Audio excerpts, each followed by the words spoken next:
Right now it's 6, a dangerous trend in a Hampton Road city. Violent crime is up in a big way. Residents are sick of it. Police are sick of it. And tonight, a special meeting of the minds to do something about the crime that's hurting people and taking lives. We do want to say good evening to you and thanks for joining us as always. The breaking point has come for the city of Portsmouth. 2022 has been violent so far, and we're just starting the third month. Take a look. Murder, rape, and robbery are up, part of a 56% rise in violent crime. Right now, they are taking the first steps toward getting that under control by talking.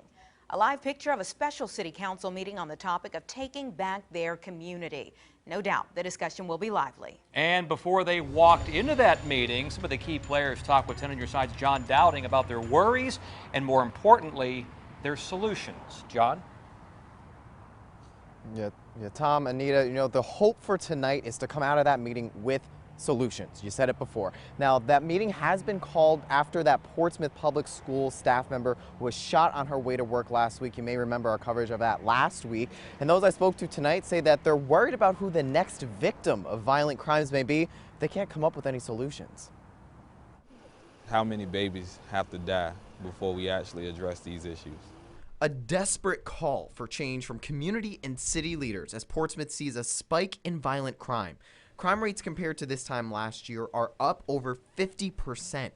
Vice Mayor DeAndre Barnes says Councilman Mark Whitaker called for the meeting. Barnes and Councilman Christopher Woodard consented to the meeting. He says other council members disagreed with the need for the meeting. I think this is an issue that we could have addressed a long time ago, but we failed to do it, and certain members of council were on the council at that particular time, and they still didn't. They're still at the same point, failing to speak up and failing to act. I also spoke to Portsmouth Police about the rise in violent crime compared to this time last year. They couldn't meet with us for an interview today, but answered some questions we had. When asked about a cause for the violent crime, they told us in part there is no definitive answer to the rise in violent crime.